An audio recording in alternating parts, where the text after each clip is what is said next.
봉독하겠습니다. 구약 362쪽에 있습니다. 사사기 2장 6절에서 10절 말씀 찾으신 줄 알고 제가 봉독하겠습니다. 전에 여호수아가 백성을 보내매 이스라엘 자손이 각기 그들의 기업으로 가서 땅을 차지하였고, 백성이 여호수아가 사는 날 동안과 여호수아 뒤에 생존한 장로들 곧 여호와께서 이스라엘을 위하여 행하신 모든 큰 일을 본 자들이 사는 날 동안에 여호와를 섬겼더라. 여호와의 종 눈의 아들 여호수아가 110세에 죽음에 무리가 그의 기업의 경내 에브라임 산지 가스산 북쪽 딥낫 헤레스에 장사하였고, 그 세대의 사람도 다 그 조상들에게로 돌아갔고, 그 후에 일어난 다른 세대는 여호와를 알지 못하며 여호와께서 이스라엘을 위하여 행하신 일도 알지 못하였더라. 아멘. 반드시 다음 세대 지켜야 합니다라는 말씀을 가지고 한별교회 심우하시는 조기원 목사님께서 말씀 전하실 때에 큰 은혜 받으시길 바랍니다.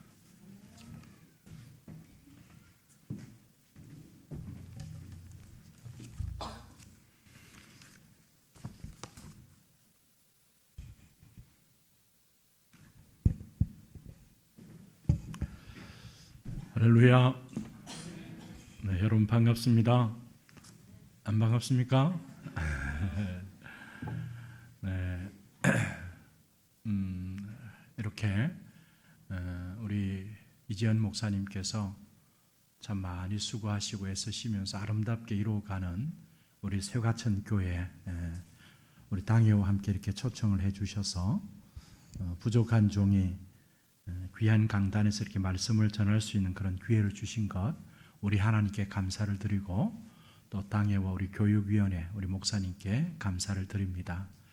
이번 여름에도 우리 귀한 자녀들을 위해서 여름 성경학교 또 수련회 하신다고 정말 애 많이 쓰시고 수고하셨다는 이야기를 들었습니다.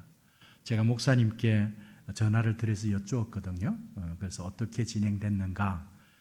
저는 혹시 지난 주간까지 그 앞에 주간까지 이렇게 수련을 한 줄 알고 너무 무더운데 어떻게 했을까 했더니 7월 달에 다 마치다고 제가 이야기를 들어서 그래도 다행이다. 그래서 보니까 유치부, 그 다음에 유초등부, 중고등부, 청년부 이렇게 여름 성경학교 수련을 하셨는데 그래도 우리 새과천 교회는 상당히 미래가 밝고 소망이 있다 하는 그런 생각이 들었습니다. 그래서 각 부서들이 지금 대략 한 30명 가량 그렇게 주일학교 또 이렇게 신앙교육을 받고 있고, 유초등부는 한 40-50명 정도 된다고 제가 이야기 들었는데, 더운 여름에 우리 교사들과 또 우리 교육위원회를 후원하는 후원에 우리 또 성도님들이 많이 계시다고 제가 들었습니다. 맞죠? 그래서 또 이렇게 스포츠도 하고 식사도 준비하시고 그렇게 하셨으리라고 생각합니다. 우리 온 성도들이 너무 애쓰시고 정말 너무너무 수고하셨습니다. 왜 제가 새과천 교회는 좀 더 미래가 밝고 소망이 있다고 이야기하느냐 하면 제가 작년까지 그래도 우리 합신교단에서 좀 대표적인 교회라 할 수 있는 송파제일교회에서 제가 담임 목회를 9년 정도 했습니다. 그래서 갔을 때 제가 부임했을 때 2014년도였는데 그 여러분 아시는 분 아시겠지만 가락시형 아파트가 거기 있었잖아요. 가락시형 아파트가 있어서 그 가락시형 아파트가 재건축한다고 이야기가 있고 난 다음에 12년이 걸려서 재건축에 들어갔다고 그래요. 그래서 제가 부임하고 난 다음에 몇 개월 후에 이제 땅을 파기 시작하더라고요. 그래서 우리 원로 목사님 되신 박병식 목사님이 사석에서 그런 이야기를 해요. 조기원 목사님 올 때까지 기다렸다가 오니까 땅을 팠다. 뭐 그런 이야기를 하시더라고요. 그런데 그러니까 그 아파트에 있는 많은 그 사람들이 다 이렇게 아파트가 철거되고 나니까 이렇게 철수할 수밖에 없었고, 거기에 바로 교회 옆에 있었던 초등학교가 하나 문 닫았는 거예요. 문 닫았다 보니까 제가 부임해서 2019년도에는 처음에 부임했을 때는 작년 출석 수가 한 400명 정도 됐는데, 그래도 하나님께서 헬리오시티 아파트가 들어오고 6개월 만에 코로나가 터졌거든요. 그리고 그때 그래도 한 출석 교인이 한 900명 정도 그렇게 됐는데 주일학교는 우리 새가천 교회하고 그렇게 큰 차이가 없어요. 영아부가 있거든요. 영아부, 유치부, 그 다음에 유년부, 초등부 있다가 합쳐지고 중고등부 있었는데 각 부서가 거의 한 30명 가량. 거기에 비하면 우리 새과천 교회는 앞으로 미래가 더 밝고 다음 세대가 참 소망이 있다 하는 그런 어떤 제가 말씀을 드리는 것입니다. 이번 여름도 너무 수고하셨고 여러분들이 정말 흘리는 땀과 눈물을 통해서 정말 지금 당장은 참 이렇게 두드러지게 드러나는 게 없어도 우리가 알지 않습니까? 그죠? 정말 눈물로 기쁨으로 씨를 뿌리면 또 기쁨으로 단을 거두게 해 주실 것이다 하는 것을 우리가 믿고 일을 하게 되는 것입니다. 여러분들도 잘 아시겠지만 제가 설교 제목을 반드시 다음 세대를 우리가 지켜야 합니다라고 잡은 이유가 지금 우리 한국교회, 세계교회도 그렇지만 특별히 한국교회가 얼마나 지금 기독교가 큰 타격을 입고 있는가 하는 것들을 좀 아는 것이 좀 필요합니다. 한국 기독교인 수가 지금 급격히 급감하고 있는 거 여러분 잘 아시죠? 그죠? 코로나에 지금 3년 동안에 그것이 아마 더 가속화되어서 그렇게 감소 추세에 있다 하는 것을 여러분 잘 알고 있을 것입니다. 제가 설교 준비하면서 최근 어떤 데이터를 좀 살펴보려고 사실 작년에 우리 개혁신보사, 우리 합신의 개혁신보사 창간 40주년을 맞이해서 합신 교회 교육의 현황과 대안이라는 제목으로 이동열 교수하고 저하고 그 포럼을 제가 좀 했기 때문에 자료들을 좀 준비를 했었습니다. 그래서 혹시 또 최근에 있는지 한번 살펴보았더니 한국 갤럽 조사의 연구 데이터에 의하면 2012년도에 우리 기독교의 전체 인구의 기독교인 수가 23%였다고 합니다. 2012년도 이전에 25%. 그래서 우리가 4천만, 5천만 돼서 1,000만 간다, 1,200 간다, 막 그렇게 이야기를 했었는데 2012년도에 23%였는데 10년이 지나고 난 다음에 2022년도에 8%가 떨어졌어요. 갤럽 조사에 의한 겁니다. 그래서 15%라고 그렇게 발표를 했습니다. 이 프로테이지로 환산을 하면 15%라고 이야기하는 부분에 있어 그대로 수치를 하면 한 770만 정도 되는 것으로 보고 가나안 성도들하고 사이버 크리스찬들을 빼게 되면 550만까지도 보는 우리가 1,000만 성도 뭐 이러던 것이 지금 700에서 600 거의 500 이렇게까지 지금 상당히 기독교인 수가 많이 지금 급감했다 하는 것을 우리가 알 수 있습니다. 물론 거기에는 거품도 좀 있었을 것이고 상당히 그 사이버 처치에 그렇게 자기가 지금 생활하고 있는 그런 사람도 참 많았다 하는 것을 알 수 있습니다. 그런데 문제는 주일학교입니다. 작년 우리 숫자보다도 훨씬 더 급감했다는 것을 우리가 알 수 있습니다. 교회마다 주일학교가 없어지는 교회가 참 많습니다. 우리 한별교회 제가 부임한 지 지금 이제 8개월째 되는데 안산에 있을 때는 한별교회가 그래도 한 500명, 600명 출석하면서 주일학교는 한 정확하게 이야기는 안 하더라고요. 한 뭐 몇백 명 되었다 그렇게 이야기만 했습니다. 그런데 제가 부임해서 이 시흥 쪽으로 능곡동 쪽으로 옮겨오고 난 다음에 교회가 많이 어려움이 있었고 약화되고 난 다음에는 코로나도 있었지만 제가 가서 지금 유치부 원로 목사님 손자 둘하고 방송실 권사님 손자하고 3명 데리고 유치부 예배만 드리고 있습니다. 주일학교는 지금 없어졌어요. 그러니까 여기 목회 데이터에서 발표한 것으로 보면 2020년부터 2022년까지 2년 사이에 우리 한국에 주일학교가 없어진 교회들이 4천에서 한 5천 정도 될 것이다. 주일학교가 없어진 숫자에 대해서 그렇게 발표를 했습니다. 그리고 그 목회 데이터가 요새 우리 기독교 데이터는 참 최신의 것을 많이 지금 발표하고 있거든요. 아마 지성근 목사가 좀 하고 있는 것 같은데 거기에 뭐라고 이야기했냐면 각 부서의 70% 우리 한국에 지금 있는 교회의 70%는 각 부서의 10명 이하라 그렇게 이야기를 했어요. 그러니까 유치부가 있다면, 유초등부가 있다면 지금 한 70% 정도는 각 부서에 10명 이내로 아이들이 지금 나오고 있다 하는 거예요. 그리고 30명 이상, 부서가 30명 이상 되는 교회는 3%에서 4%밖에 안 된다. 그만큼 작년 수는 그래도 또 지금 그 정도인데 아이들은 급격하게 떨어진 겁니다. 여기는 어떤지 모르겠습니다. 제가 송파제일교회 있을 때 지금 코로나를 기점으로 해서 그전에도 좀 그런 현상이 있었지만 부모가 안 나오는데 아이들이 나오는 그런 아이들이 좀 있습니까? 세가천교회? 그게 지금 두드러진, 옛날에는 그렇지 않았잖아요. 그죠?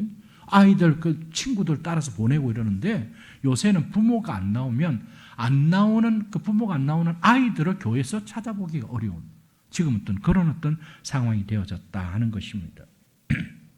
제가 그 개혁신보사 그 포럼을 준비하면서 고신교단과 통합청 어떤 교육위원회에 제가 가서 다 이렇게 조사를 했는데 자기 교단에서 직접 발표한 거예요. 그러니까 2021년도 기준 2020년 연말 데이터인데 10년 만에 통합청에서는 유초등부가 42%가 감소했고 45%가 감소했고 고신교단에서는 초등부만 10년 만에 52%가 감소했다는 거예요.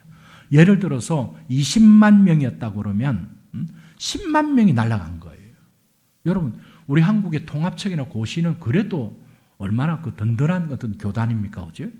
어떤 말씀도 개혁주의로, 통합은 안 그렇지만 뭐 그런 어떤 교단인데도 지금 그렇게 아이들이 줄어들었다 하는 것을 이야기하고 있습니다.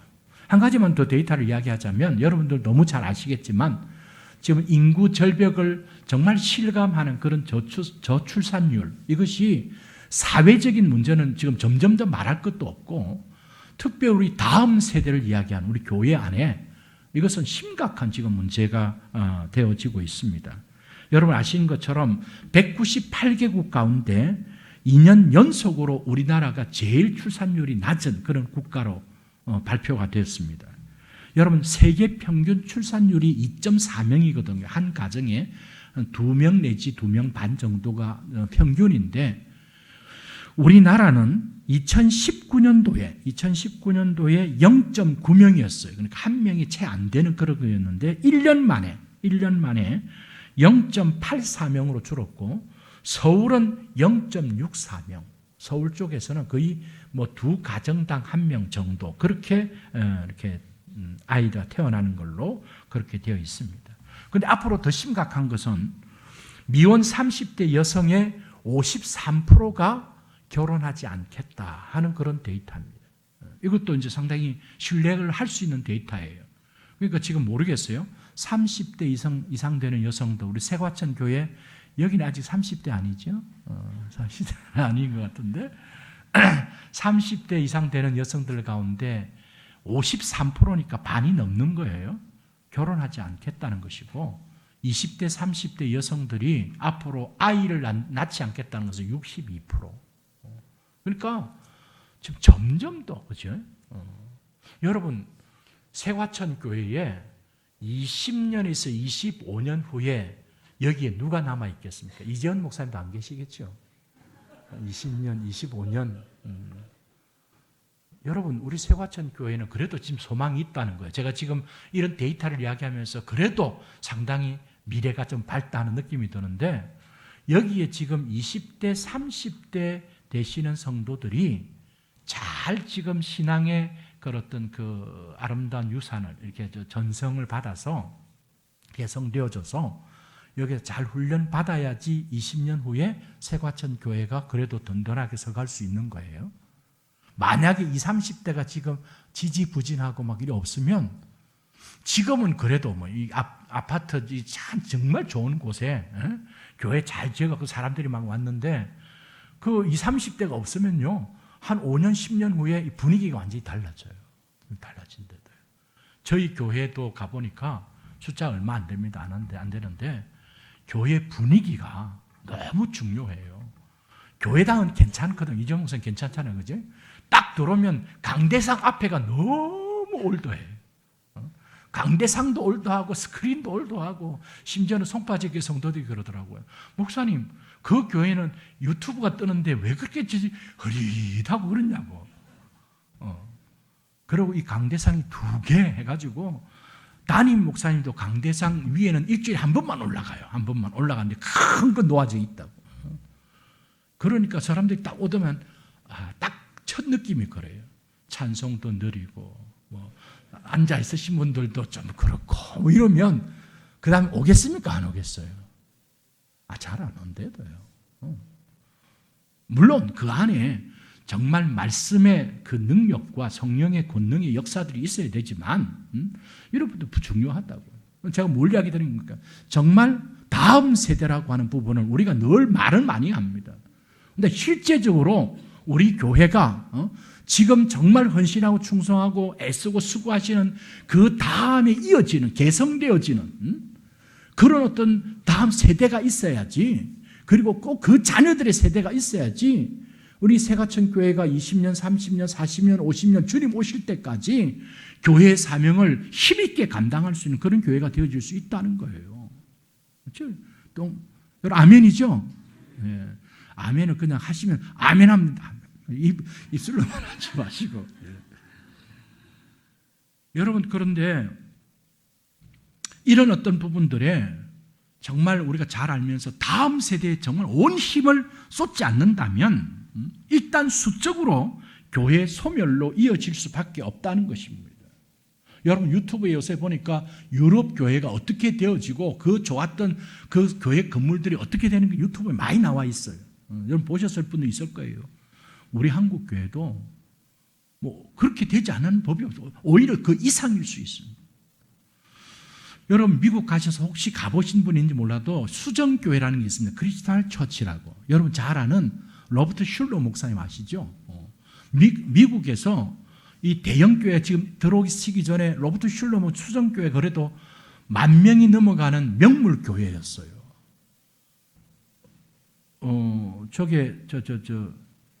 송파의 그 올림픽 공원 앞에 보면 임마누엘 교회가 그것 본 따서 짓는다고 짓는데 죄송합니다만 되게 조잡해요.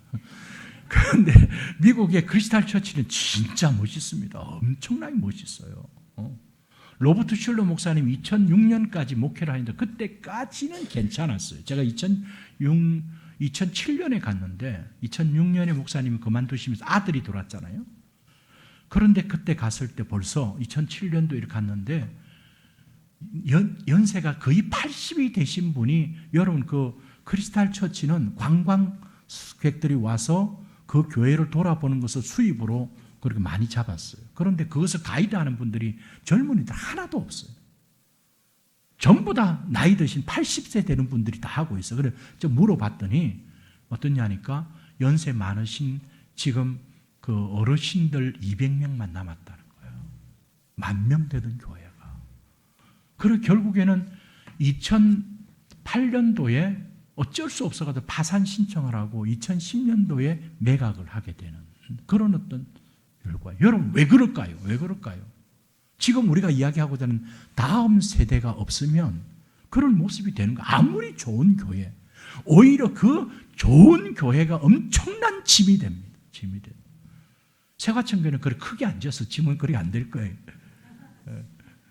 그런데 진짜 큰 교회가 되고 나면 여러분 다음 세대가 없으면 그거 어떻게 감당할 거예요? 감당할 거예요.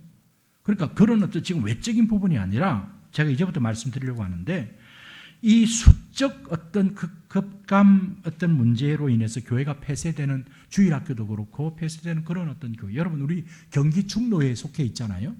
이번 교사 강습회 때문에 제가 온 지 얼마 안 되어서 제가 이야기를 할 수는 없는데 그래도 우리가 경기 중로에서 연합으로 교사 강습회 하자고 하니까 여름생활학교 하는 데가 없어가지고 참 너무너무 미안하게 경기 선호에 가서 하고 왔어요. 우리 새가천교회도 좀 몇 분 보내셨죠? 우리도 교사들 모시고 경기 선호에 가서 교사 강습회 하고 왔대도요. 그 경기 중로에는 이렇게 몇 개 교회 꼽으니까 새가천교회하고 이제 저희들도 아까 그랬잖아요. 3명밖에 없어가지고 그래도 이 코로나도 있고 그래서 이번에 여름 성야학교를 내가 어떻게 의지적으로 해야 되겠다. 하는 그런 마음을 가지고 제가 우리 교회에 나오는 그래도 좀 젊은 사람들이 보니까 평택에 있고 뭐 판교에 있고 저기 분당에 있고 뭐 백옷에 있고 이렇더라고.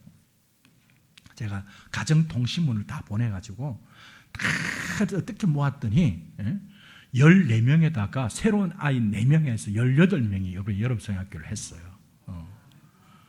너무너무 성도들이 좋아하더라고요. 그 전에 안산에 있을 때 우리 아이들은 막 말았다고 여름성학교 때 막 이야기, 그 영광만 그리워하고 있어요. 그래서 해보자 해가지고 했는데, 그래서 이걸 하고 난 다음에 지금 9월부터는 6년 만에 주일학교를 재부활시켜야 되겠다. 제가 그런 어떤 마음으로 지금 계속 챌린지 도전을 주고 있습니다. 오늘 나와서 특송하시는 분이 이 세가천교회 교사들이 많은데 좀 우리에게 파견 좀 보내주세요. 우리 좀 같이 좀 했으면 좋겠어. 아멘입니까? 아멘은 안 하네. 오셔서 한 2, 3년만 수고하고 가시면 돼요.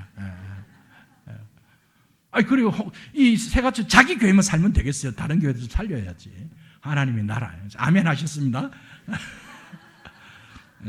우리 이재현 목사님이 몇 개월 후에 보내주니까 한번 봐야 되겠죠. 여러분, 이것이요, 오늘날 문제만이 아니라 성경에도 이 다음 세대 문제에 대해서 심각하게 다루고 있는 것이 오늘 본문 말씀이에요. 여러분, 오늘 본문 10절 말씀 한번 보세요. 스크린에 나오지요? 저기 잘린 겁니까? 네. 같이 한번 읽어볼까요? 시작. 그 세대의 사람도 다 그 조상들에게로 돌아갔고 그 후에 일어난 다른 세대는 여호와를 알지 못하며 여호와께서 이스라엘을 위하여 행하신 일도 알지 못하였더라. 아멘. 이 말씀 보면 두 세대가 나와요. 그래서 그 세대 사람도 다 어디로 돌아갔다고요? 조상들에게 돌아갔고, 이 말은 죽었다는 말이에요. 그죠?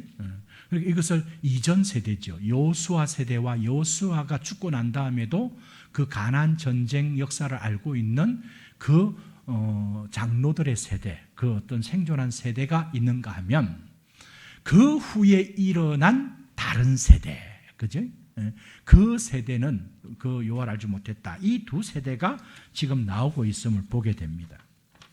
그래서 여러분 사사기 3장 1절 2절 말씀에 보면, 제가 스크린에 썼는지 모르겠는데요, 여러분 보시면 여기에 뭐라고 되냐니까 가나안 전쟁을 알지 못하는 세대다, 그렇게 말합니다. 그러니까 그 여호수아, 모세에서 광야에서 죽은 세대 말고 이제 모세를 이어서 여호수아가 이스라엘 백성들을 이끌고, 그죠? 그 요단강을 건너고 여리고 성을 무너뜨리고, 그리고 가나안 땅에 돌아서 그 중심부에 돌아서 남진했다가 북진했다가 전체의 가나안 땅을 하는 이 전쟁에 대해서 모르는 세대, 그래도 그 전쟁을 아는 세대, 이 두 세대가 있다는 겁니다. 여러분, 이들에 대한 어떤 특징이 있는데, 먼저 7절 말씀을 한번 보세요. 오늘 본문 7절에 보면 스크린에 나오죠? 7절 말씀 같이 한번 읽어볼까요? 시작. 백성이 여호수아가 사는 날 동안과 여호수아 뒤에 생존한 장로들 곧 여호와께서 이스라엘을 위하여 행하신 모든 큰 일을 본 자들의 사는 날 동안에 여호와를 섬겼더라. 그죠? 그러니까 여호수아가 있던, 그리고 여호수아가 죽었지만 그때 생존했던 장로들, 그래서 하나님께서 가나안 땅을 정복하게 하셨던, 요단강도 건너고 여리고성도 건너고 이런 것들을 아는 세대가 있을 때는, 존재할 때는 뭐라고? 여호와를 섬겼다고 말해요. 그런데 그 이후에 일어난 다른 세대, 가나안 전쟁을 모르는 세대의 특징은 뭐냐니까 11절부터 13절입니다. 스크린 두 면인데 같이 한번 읽어볼까요? 이스라엘 자손이 여호와의 목전에 악을 행하여 바알들을 섬기며 애굽 땅에서 그들을 인도하여 내신 그들의 조상들의 하나님 여호와를 버리고 다른 신들 곧 그들의 주위에 있는 백성의 신들을 따라 그들에게 절하여 여호와를 진노하시게 하였으되 곧 그들이 여호와를 버리고 바알과 아스타롯을 섬겼으므로. 그죠? 지금 무엇을 이야기하고 있습니까? 그 여호수아와 장로들이 죽고 난 다음에 가나안 전쟁을 모르는 세대가 일어났고 난 다음에는 어떻다고 한마디로 말해서 여호와를 버리고 다른 신들 주위에 있는 여러 바알과 아스타롯을 섬기는 그런 어떤 신앙으로 가버린 거예요. 동일한 하나님께서 약속하셔서 애굽에서부터 출발한 그 후대들이에요. 후대들. 그리고 분명히 그 부모들에게 그때 이전에 하나님께서 애굽에서부터 불러내시고 가나안 광야는 어떻게 지나왔으며 가나안 땅 어떻게 치렀는지를 들었을 거예요. 그럼에도 불구하고 그 전 세대가 다 떠나고 나니까 새롭게 일어난 그 세대들은 여호와 하나님을 버린 거예요. 여호와 하나님이 아닌 그때 당시에 많은 사람들이 풍요와 다산을 준다고 하는 바알과 아스타롯을 섬기는 쪽으로 그냥 가버린 거예요. 여러분, 이것이 지금 사사기의 말씀이라는 것입니다. 여러분, 우리가 성경을 볼 때 좀 복잡다고 생각되지만 성경 자체가 뭘 말하는지를 우리가 알고 성경을 보는 것이 정말 필요합니다. 여러분, 사사기의 가장 중요한 핵심적인 어떤 구절은 어떤 구절인지 여러분 아시죠? 어떤 구절이에요? 네. 이스라엘이 왕이 없으므로 다 자기의 소견에 옳은 대로 행하리라. 이게 몇 번 나온다고요? 몇 번 나와요? 여러분, 이 말씀을 상당히 긍정적인 좋은 면으로 해석할 수도 있고 부정적으로 해석할 수 있습니다. 그러니까 어떤 부분이냐면 다른 열국 또한 다르게 이 사사시대 때 이스라엘 백성들은요, 왕이 없었어요. 왕이 없다는 말은 어떤 그 나라를 통치하는 어떤 그 왕이 있으므로 그 왕의 지도력과 통치를 따라서 나라가 움직인다는 것들을 대부분, 그러니까 상당히 어떤 그 강한 리더십을 가지고 있고 영향력이 있는 왕이 들어서면 그 왕으로 인해서 이스라엘 한 나라가 이렇게 움직이구나 라고 생각하겠지만 왕이 없었어요. 여러분, 그런 때는요, 하나님께서 어떤 면에서는 이 사사시대를 그 기대를 가지고 계셨는지 몰라요. 이스라엘 나라가 독특성이 뭐냐면 그 눈에 보이는 왕은 없어요. 그러나 사상 다른 나라와는 다른 눈에 보이지 아니하는 진정한 참된 왕이신 여호와 하나님이 계신다고요. 그죠? 그 하나님께서 그들에게 그 하나님의 나라를 이루어가는 데 주신 율법이 있어요. 그 법이 있어요. 그 법을 통하여 하나님의 다스림과 통치를 받으며 하나님의 그 역사 가운데 있어지면 다른 열국을 통해서 왕도 없는데 저 나라는 저렇게 참 이게 통일성을 가지고 정말 거룩하고 아름다운 정말 그 사랑이 넘치는 그런 공동체라는 것을 세상 사람들에게 보여줄 수 있는 정말 멋진 기회가 바로 사사시대였어요. 여러분, 오늘날 우리 교회도 마찬가지예요. 여러분, 교회는 목사님이 계시지만 목사님이 왕은 아니에요. 아니라고요. 그러나 이 교회의 주인은 누구십니까? 하나님이에요. 우리 주님이세요. 우리 주님이 지금도 성령을 통하여 하나님 말씀을 통해서 그 말씀을 선포하고 가르치는 목회자를 통해서 또 장로님들을 통해서 이 교회를 이끌어 가는데 그 우리의 진정한 참된 왕이신 하나님, 그분이 우리에게 주신 그 말씀 앞에 심지어는 목회자도 장로님들도 우리가 그 주님 앞에 엎드려서 그 주님의 그 말씀을 순종하고 따르면서 갈 때 이것은 세상에서 볼 수 없는 너무도 멋있는 정말 온전한 하나됨이 이루어지는 그런 어떤 교회가 만들어지면 이 세상 사람들이 야, 저기는 어떤 단체이기에 어떤 공동체이기에 저렇게 세상에서는 자기 욕심을 자기 목적을 이루고 자기 성공을 나타내지만 그러나 여기는 참 거룩하고 순결하고 아름다운 그런 어떤 공동체가 이루어졌다는 것을 보여줄 수 있는 거예요. 눈에 보이지 않는 그 하나님 왕을 인정하지 않으면요, 각자 자기가 다 왕이 돼버리는 거예요. 왕이 되는 거예요. 여러분, 이 사사시대가 지금 그렇게 돼버린 거예요. 여러분, 그래서 사사기에 있어서 나중에 집에 가셔서 17장, 18장을 읽어보면 사사시대의 어떤 전체를 이렇게 뚝 잘라서 단면으로 보여주는 두 사건이 나옵니다. 두 사건이 바로 이 사사시대는 어떤 시대였는가 하는 것을 보여주는 거예요. 간단하게 제가 말씀드리면 여러분, 하나는 에브라임 산지에 있는 미가 집에 그 신당이 세워지고 제사장을 자기 아들로 세우는 그런 또 문제가 이야기가 나오지요. 그죠? 그 어머니가 은 2200을 잃어버렸어요. 그 은을 잃어버렸어요. 그 은을 훔쳐가는 아들이야. 근데 그 잃어버린 어머니가 그 은을 가져간 도둑놈하고 막 저주를 했어요. 그랬더니 아들이 벌 받을까봐 너무 무서워가지고 그걸 어머니한테 다 갖다 줬어요. 그랬더니 그 엄마가 우리 아들 착하다. 그러니까 네가 막 제사장이 되라. 그래가지고 신당을 차리고 거기다가 제사장이 돼서 제사를 지내는 그런 일을 했어요. 근데 제대로 교육도 안 받으니까 어떻게 제사장 일 제대로 하겠어요, 그지? 그러다 보니까 지나가는 때 레위 지파 사람이 하나 있었어요. 지나가는 사람이었어요. 그러니까 제사장 일도 못 하고 있는 그 사람을 이제 고용을 했어요. 자기가 제사하는 게 너무 좀 안 됐기도 하고 그러니까 돈을 어느 정도 줄 거니까 그렇게 우리 집에 와서 여러분 이 제사 제도의 어떤 일들은 물론 레위 지파가 각 지파에 가서 하나님 말씀을 가르치고 하는 건 해야 돼요. 그러나 제사 드리는 것은 어디서 와서 해야 돼요? 예루살렘에 와야 되죠, 그죠? 그런데 지금 이 미가 에브라임 산지에서 미가 집에서 신상을 차려놓고 거기서 제사 지는 건 잘못된 거예요. 그런데 그것도 이 어떤 제사장을 고용해가지고 돈을 주면서 그렇게 하는데 그것도 문제지만 그 이후에 어떤 일이 있었냐니까 이 단 지파에서 우리 지파에 제사장이 있어야 되겠다 하는 거 보니까 에브라임 산지에 가니까 어떤 레위 사람 있다 그러니까 몰래 가가지고 우리는 돈 더 많이 줄 거니까 우리 와서 제사장 노릇해라.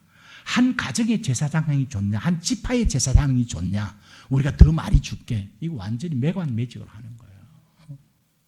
그래가지고 이 레위 사람이 미가에서 주는 그 돈 받고는 내가 못하겠다 하고 단지파로 가버린 거예요. 이게 한 사건이에요. 여러분 사사시대가 어떤 시대인지가 하나님의 말씀에 제사장을 세우고 하는 것이 완전히 잘못됐어요. 거기에다가 정말 이 제사장 직이라는 게 얼마나 거룩한 직이에요. 근데 돈 더 많이 준다고 너는 그 집에 제사 있기보다 우리 지파로 와. 이런 어떤 지금 상태가 돼버린 거예요. 또 하나는 뭡니까? 제사장이 첩을 뒀어요. 그 첩이 어떤 남자하고 바람이 나가 도망가 버렸어.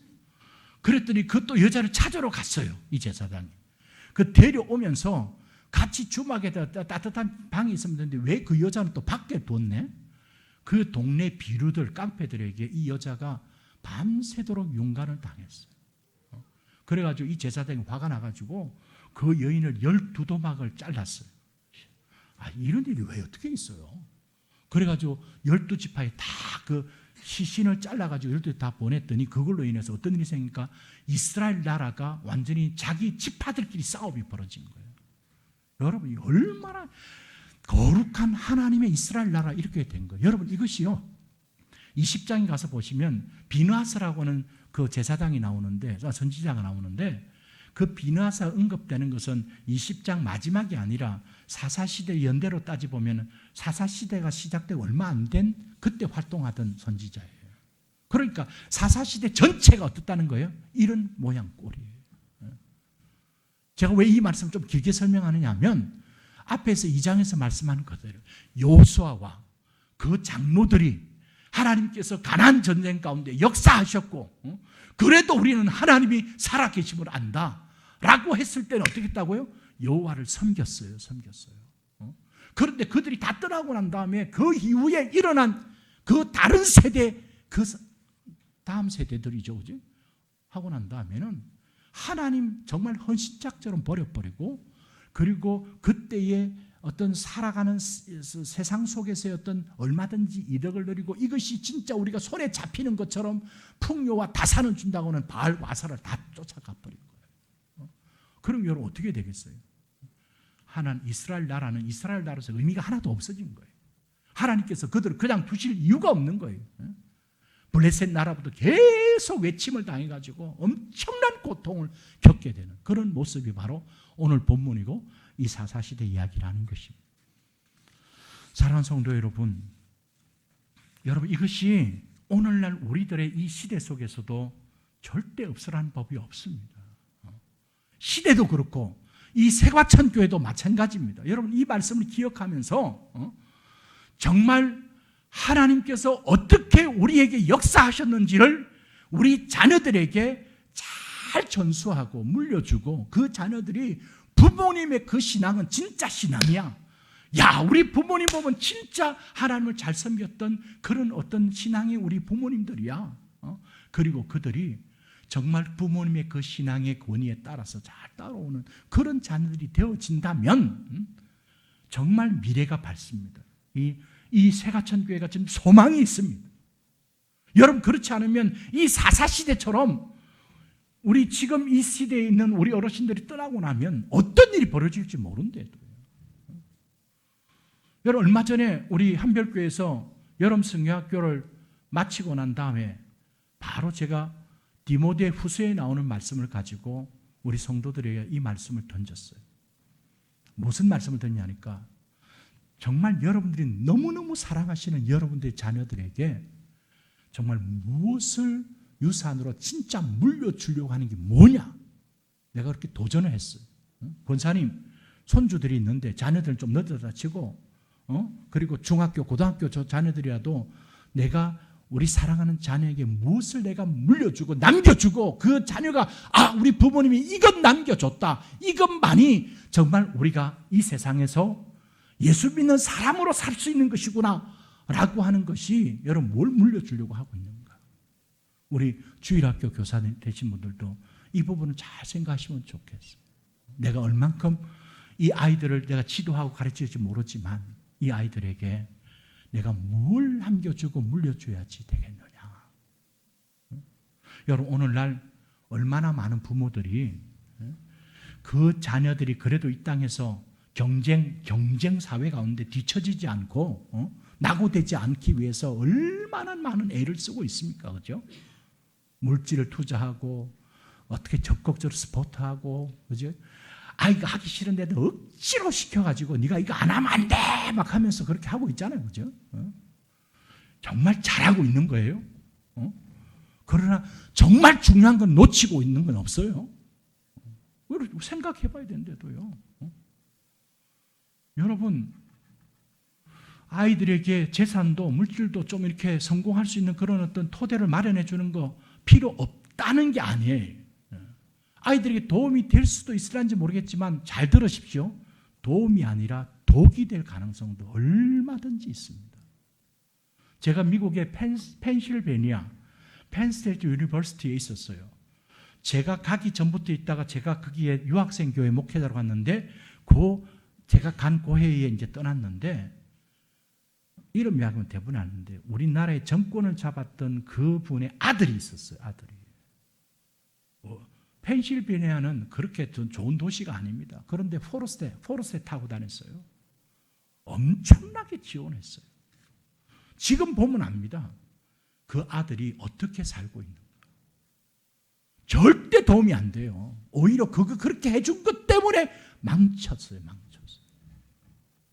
여러분, 손봉호 박사님이 자녀들에게 유산 물려주지 않기 운동을 했던 이유도 바로 거기에 있다고. 여러분들이 자녀들이 살아가는 그 자녀들의 인생에 가장 행복한 것은 살아계신 하나님을 그들이 분명히 알고 믿고 이 땅에서 하나님을 믿는 하나님의 자녀들로서 거룩함과 이 마지막 시대의 악한 죄와 싸워서 이길 수 있는 영적인 경건한 자녀들로 살아가는 것이 우리 아이를 가장 행복하게 하는 거 맞습니까? 맞습니까? 여러분이 우리 먼저 기성세대의 가치관이 많이 바뀌었어요. 목사님 그렇게 말하지만 그래도 우리 아이가 좋은 대학 가야죠. 좋은 직장 취직해서 연봉 좀 높은 데 가야죠. 그거 어릴 때부터 스포트 안 해주면 안 돼요. 그러고 막 합니다. 여러분 내 새끼 금쪽이 그 온영 박사 보죠? 아이들은 부모가 그렇게 하는 거 안 원한대도요.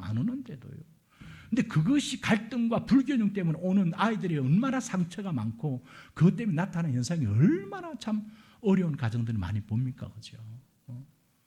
여러분, 우리가 진짜 하나님을 믿고 신뢰하고 우리의 인생은 여기가 아니라 하나님이 우리가 부르셨을 때 그래, 너는 참 믿음으로 잘 살았어. 이 하나님께 소리를 듣는다면 그 인생이야말로 최고의 성공의 인생이다 하는 걸 여러분 분명히 믿으십니까? 그렇다면 지금 하고 있는 오늘날 이 세상의 가치관과 그렇게 따라가고 있는 것들에 대해서 우리가 여전히 똑같이 그렇게 가고 있으면 깊이 심각하게 한번 부모인 우리의 인생부터 돌아봐야 돼요. 이것이 아니면 스탑해야죠. 스탑. 우리 자녀들에게는 내가 이것이 하나님의 말씀 속에서 바른 것이라고 한다면 이거 내가 아이들에게 내게 가장 중요한 유산으로 이거 물려줘야 되겠다. 여러분, 저희 아버님은요 이북에서 145태 때 혼자 내려오셨어요. 20살에 내려와서 8남매 형제들 부모님들 다 두고 혼자 오셨어요. 오시다가 총 5방 맞았어요. 그리고 작은 아버지죠. 저희는 작은 할아버님인데 그 할아버님이 신앙이 참 좋았어요. 그래서 박윤선 박사님하고 노진은 목사님하고 저희 작은 할아버님하고 최삼근 권사님이 합신을 세울 때 같이 그렇게 기도 동지였었어요.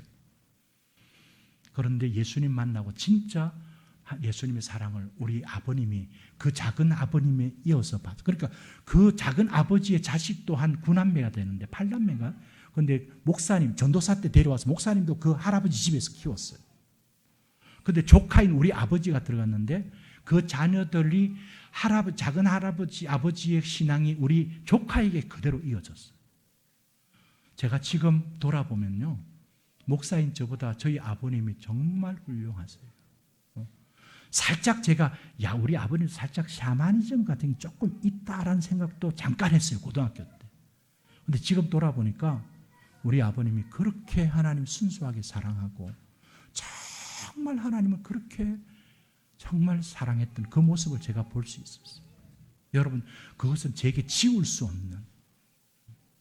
그래서 장로님이 딱 되자마자 교회 제일 가까이 가서 눈이 오나 비가 오나 그 새벽 제단의 제일 앞자리에서 자리를 놓치지 않았어요. 늘 기도하시던. 여러분, 오늘날 이번에 코로나가 겪으면서 우리 부모님들이 어쩔 수 없이 교회 못 나왔잖아요. 한참 동안 교회 못 나왔잖아요. 그래 그 믿는 가정의 자녀들을 그냥 방치하면 안 되니까 그때서야 비로소 이제 부모님들이 이 아이들의 신앙 교육을 해야 되겠다 하는 그런 어떤 당위성, 어떤 의무감, 그것을 가졌다는 것이 통계적으로 나와 있어요.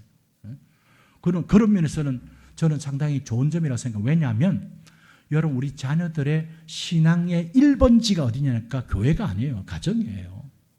가정이에요. 그런데 이전에 가정에서는 우리 자녀들의 신앙 교육을 어떻게 하면 되냐니까 교회에 잘 가도록만 해주면, 교회에 안 빠지고 주일학교 잘 가도록만 해주면 됐다고 생각했어요. 그게 잘하는 겁니까? 아니래도요. 여러분, 이번에 제가 포럼을 준비하면서 저 미국의 참 유명한 기독교 교육학자요, 사회학자인 그 크리스찬 스미스 교수가 10년 동안의 설문조사를 한 거 있었어요. 그러니까 미국의 그 주일학교 교육은 대단했어요. 그리고 우리 한국과는 다르게 정말 기독교 교육의 전문가들이 교회 안에 막 포진돼 있었거든요. 그런 주일학교 교육이 안전한가, 괜찮았는가 하는 것을 데이터 설문으로 조사해서 하려고 중학교 들어갔던 아이가 12학년까지 보내면서, 그리고 대학 가기 전까지 그 아이를 추적해 가면서 여러 아이들을 데이터를 했는데, 노틀담 대학에서 어마어마한 돈을 들여가지고 미국의 주일학교는 안전한가 이런 부분으로 데이터를 조사했어요. 그런데요, 그 조사 결과에, 이거는 신뢰할 수밖에 없는 조사 결과인데 미국에서도 큰 쇼크가, 충격을 받았어요. 왜냐하면 그렇게 주일학교 교육이 어떻고 안 믿는 아이들 말고 그랬는데, 대학을 가서 교회에 남아있는 아이들의 수는 10%였는데 그중에 3%는 기독론이 잘못된 이상한 좀 곳에 있었던 거고 7%만 남은 거예요. 나머지 93%나 90%는 다 날아간 거예요. 그런데 그 설문의 중요한 어떤 내용이 뭐냐면, 그 7%라도 10% 남아있게 된 요인이 뭔가, 안 떠나고 남아있게 된 요인, 이거 되게 저한테 도움이 됐어요. 그게 뭐냐면 이런 거예요. 그 아이가 주일학교에서만 막 그렇게 배운 아이들은 그 고등학교를 하이스쿨이 지나고 칼리지 대학교에 가면서 다 떠난 거예요. 그런데 주일학교와 가정이 함께 그 아이들을 신앙의 훈련을 같이 했던 아이들은 남아있었다. 여러분, 이것도 우리나라도 마찬가지입니다. 여러분, 우리 아이들의 신앙 교육을 교회에서만 하는 게 아닙니다. 주일날 와서 교육하지요. 여러분 성향이 특별한 거죠. 6일 동안에 어디에 맡겨져 있어? 부모님에게 맡겨져 있거든. 그러면 부모님들이 이 아이를 정말 이 디모데의 외할머니와 어머니가 보였던 그 본을 통해서 보여줬던 신앙이 그 디모데에게 잘 유산으로 전수된 것처럼 그렇게 하는 것이 없으면 지금 이 마지막 시대 때 죄로 막 타락하고 오염돼가는 이 세대 가운데 죄와 싸울 수 있는 경건한 자녀들이 안 나온대요. 안 나와요. 그래서 부모하고 교회하고 가정하고 같이 이 아이를 신앙 교육을 했던 것. 또 하나는 뭐냐면 주일학교에 초등부, 유년부, 초등부, 3학년, 4학년 분반 이것만 한 아이들은 그냥 그 시절이 지나고 나면 떠났어요. 그런데 교회 공동체 안에서 할아버지, 할머니, 삼촌, 고모 그리고 형님 같이 교회에서 성가대도 하고 찬양도 하고 같이 교회를 섬기고 이게 우리 신앙 공동체구나. 어떤 면에서는 가정보다 더 중요한 신앙의 공동체가 교회구나. 이 사실이 그 아이에게 심겨졌던 애들이 교회를 안 떠났다는 거예요. 여러분 이거 중요한 부분입니다. 그래서 코로나 때 부모님들이 아이를 교회 안 보니까 아이하고 앉아가지고 뭘 해야 될지를 몰라. 아이들 신앙으로 좀 교육을 하려고 싶었는데 어떻게 해야 될지를 몰라. 뭘 들고 어떤 질문하고 어떤 대화를 해야 될지 모른대도요. 교육은 해야 된다는 건 당위성은 아는데 어떻게 자녀들을 신앙 교육을 가정에서 해야 될지를 몰라. 모른다. 새가천 교회는 안 그렇게 했죠. 그죠? 이재현 목사님 자녀는 어떻게 부모들이 잘해야 되는지 잘 가르치고 계시죠? 그래서 우리 합신도 그런 부분을 하려고 제가 송파제일교회 있을 때 막 찾아보니까 생명의 삶이라고 하는 것이 그 가정과 교회와 분방 공부와 구역과 이것이 다 같이 완 본문으로 돼 있더라고요. 그것을 했는데 이번에 제가 합신 교육부장인데 이런 소리 하면 안 되는데 고신에 보니까 여러분 이전에 있던 교재들은 다 철폐하고 킹덤이라고 하는 3년짜리 6권짜리에 어마어마한 그것들 투자했어요. 제가 고신의 교육원회가 놀랐습니다. 우리는요 파트타임 하나 없거든요. 교육부에. 고신에는 풀타임 사역자가 17명 한 300만 원씩 받은 그런 사역자가 17명이나 있어요. 그래가지고 거기에서 발간한 것이 교회 주일학교에서 하는 거하고 집에서 하는 거하고 그 다음에 유치부 하는 거 영아부 하는 것들이 다 거기에 맞도록 그렇게 교육이 돼 있어요. 부모가 읽어주다가 안 되면 QR코드를 딱 하면 한 번 읽어주고 나면 아이들이 QR코드에 좋은 음성이 들리는 성우의 목소리를 들을 수 있도록 교재가 만들어져 있어요. 그리고 그 교회에서 배웠던 분방공부 내용이 집에 와서도 식탁에서 부모하고 그것을 나눌 수 있는 그런 어떤 교재. 여러분 이렇게 준비가 되어 있어요. 여러분 제가 무엇을 이야기하려고 하냐면 우리 자녀들 다음 세대를 이야기할 때 교회는 교회대로 오늘날 이 세상의 가치관과 사상에 물들지 않도록 오히려 거슬러 우리가 아이들이 신앙으로 갈 수 있도록 하기 위해서는 우리 부모 세대들이 이런 신앙을 가지고 우리가 싸워야 돼요. 이 세상과 거슬러 싸울 수 있어야 돼요.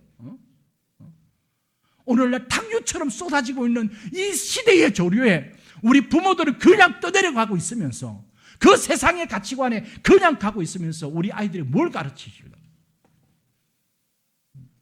교회에서도 그렇고 그렇게 아이들에게 진짜 이 마지막 시대 때 우리가 정말 하나님을 바로 섬기는 것이 어떤 면에서는 이 세상의 가치관으로 따라가지 않는 그런 믿음의 우리 사랑하는 아들이 되기를 원한다. 그런 딸이 되기를 원한다.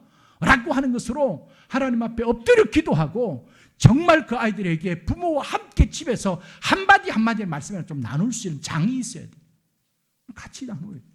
그것이 교회와 연속으로 연결되어지면 여러분 이 아이는 교회 와서도 집에 가서도 그가 듣는 것이 오늘날 이 세상의 가치관이 아니라 하나님의 말씀으로 우리 교사들과 부모들이 보여주는 그들의 신앙의 모습을 본받아서 이 아이들의 그 지정의의 인격적인 그 가운데 하나님의 말씀이 심어지게 되는 거예요. 여러분, 그러면 이 사사기에 나오는 것처럼 그 이후에 일어난 다른 세대들이 여호와를 버리고 우상을 쫓아가는 그런 일은 없을 것이다. 우리의 신앙이 그 다음 세에 이어지고 새가천 교회가 이제 이 10년 후에도 30년 후에도 40년 후에도 정말 이 새가천 교회에 우리 부모님들이 붙들고 오면도 눈물 흘리며 지켜왔던 그 신앙을 그 자녀들도 붙들고 지켜가려고 하는 주님 오시는 그날까지 정말 영광스러운 그리스도의 빛을 드러내는 그런 우리 새과천 교회가 되어질 줄 믿습니다. 이런 놀라운 역사가 오늘 이번에 있었던 여러분 성경학기 이후에 내년에도 이번 계기를 통해서 더욱더 우리 자녀들이 얼마나 다음 세대에 중요한 줄 알아서 그 아이들을 위해서 정말 그 귀한 사명을 잘 감당하고 우리 합신교단에서 새과천 교회는 하면 다음 세대가 소망 있고 미래가 더 밝은 그런 교회가 되어질 수 있기를 간절히 축원합니다.